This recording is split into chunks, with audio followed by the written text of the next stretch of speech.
മൂന്നാം പീഡന പരാതിയിൽ രാഹുൽ മാങ്കൂട്ടത്തിൽ MLA-യുടെ ജാമ്യാപേക്ഷ ഉച്ചയ്ക്ക് 3 മണിക്ക് ശേഷം പരിഗണിക്കും. Thiruvalla judicial first class magistrate കോടതിയാണ് ജാമ്യാപേക്ഷ പരിഗണിക്കുക. CK അഭിലാൽ വിവരങ്ങളുമായി ചേരുകയാണ്.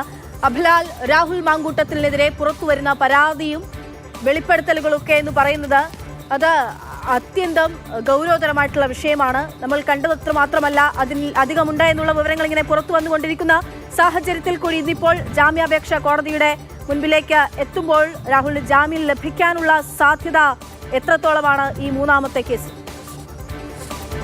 തുടർച്ചയായി ഒന്നിലധികം കോണുകളിൽ നിന്നും ഒരേ സ്വഭാവത്തിലുള്ള കേസുകൾ മൂന്നാമത്തെ കേസുമായി ബന്ധപ്പെട്ട അറസ്റ്റ്, കസ്റ്റഡി, അതോടൊപ്പം തന്നെ റിമാൻഡ്. ഈ റിമാൻഡിൽ കഴിയുന്ന പ്രതിക്ക് വേണ്ടി അഭിഭാഷകൻ ജാമ്യ ഹർജി സമർപ്പിച്ചിട്ടുണ്ട്. അതേസമയം തന്നെ കേസിന്റെ തുടരന്വേഷണത്തിന്റെ ഭാഗമായി ആരോപിക്കപ്പെടുന്ന സ്ഥലങ്ങളിൽ എത്തിച്ച് അടക്കമുള്ള തെളിവെടുപ്പ് ചൂണ്ടിക്കാണിച്ചുകൊണ്ട് ക്രൈംബ്രാഞ്ച് സംഘവും ഇന്ന് കോടതിയെ സമീപിച്ചിട്ടുണ്ട്.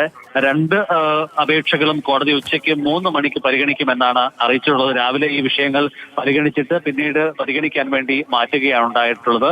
പ്രതീക്ഷിക്കപ്പെടുന്നത് അന്വേഷണ സംഘത്തിന്റെ അപേക്ഷ സ്വീകരിച്ചുകൊണ്ട് പ്രതിയെ കസ്റ്റഡിയിൽ വിടാനുള്ള സാധ്യത തന്നെയാണ്. അതേസമയം ജാമ്യ ഹർജി പരിഗണിക്കാനുള്ള സാധ്യത ഒട്ടും തന്നെ ഇല്ല എന്ന് തന്നെയാണ് നമുക്ക് കണക്കാക്കാൻ കഴിയുന്നത്. ജാമ്യം നിഷേധിച്ചുകൊണ്ടുള്ള ഒരു നടപടിയായിരിക്കും കോടതിയിൽ നിന്ന് പ്രതീക്ഷിക്കുന്നത്. സ്വാഭാവികമായും പ്രതിയെ കസ്റ്റഡിയിൽ വിട്ടാൽ ജാമ്യ ഹർജിക്ക് പ്രാധാന്യം ഇല്ലാതാവുകയും ചെയ്യും.